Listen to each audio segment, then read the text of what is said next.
Assalamualaikum warahmatullahi wabarakatuh, kawan-kawan. Hai, nama saya Melati Indah. NIM 20 25 10 7. Saya dari Fakultas Ekonomi, Prodi Manajemen di kelas 1B. Pertemuan pada kali ini saya akan menjelaskan pengertian tentang inflasi. Pertanyaannya, apakah yang dimaksud dengan inflasi? Baiklah, saya akan mencoba menjawab. Apa itu inflasi?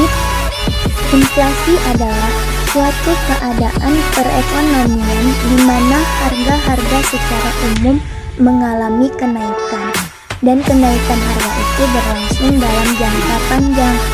Inflasi secara umum terjadi karena jumlah uang beredar lebih banyak daripada yang diperlukan. Badan Pusat Statistik atau BPS mengartikan inflasi sebagai kecenderungan naiknya harga barang dan jasa, pada umumnya yang berlangsung secara terus-menerus. Jika harga barang dan jasa di dalam negeri meningkat, maka inflasi mengalami kenaikan. Naiknya harga barang dan jasa tersebut menyebabkan turunnya nilai mata uang. Dengan demikian, inflasi dapat juga diartikan sebagai penurunan nilai uang terhadap nilai barang dan jasa secara umum. Indikator yang sering digunakan untuk mengukur tingkat inflasi adalah indeks harga konsumen atau disebut dengan IHK atau disingkat dengan IHK, yakni indeks yang menghitung rata-rata perubahan harga dari suatu paket barang dan jasa yang dikonsumsi oleh rumah tangga dalam kurun waktu tertentu. Perubahan IHK dari waktu ke waktu menggambarkan tingkat kenaikan inflasi atau tingkat penurunan deflasi dari barang dan jasa.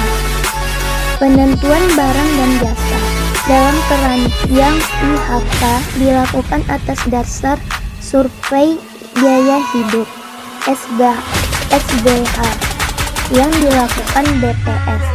Kemudian BPS akan memonitor perkembangan harga dari barang dan jasa tersebut secara bulanan di 82 kota seluruh Indonesia, di pasar tradisional dan modern terhadap beberapa jenis barang atau jasa di setiap kota. Inflasi yang diukur IHK dikelompokkan ke 7 kelompok pengeluaran, yakni 1. Kelompok bahan makanan, 2. Kelompok makanan jadi, minuman, rokok, dan tembakau, 3. Kelompok perumahan, air, listrik, gas, dan bahan bakar, 4. Kelompok sandang, 5. Kelompok kesehatan, 6.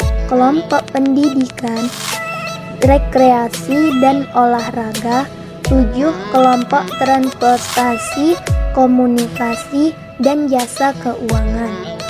Kenaikan harga barang atau jasa secara kontinu dapat membuat daya beli masyarakat turun.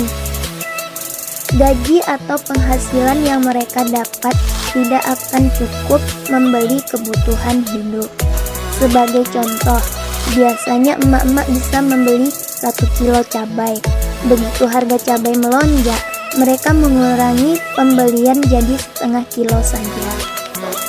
Biasanya inflasi di Indonesia akan tinggi menjelang Hari Raya Idul Fitri, Idul Adha, sebelum Tahun Baru, atau menjelang Natal, atau terganggunya produksi akibat cuaca dan momen lainnya. Kalau tidak ada upaya dari pemerintah, inflasi tersebut akan cenderung bergerak tak terkendali. Sekian, terima kasih.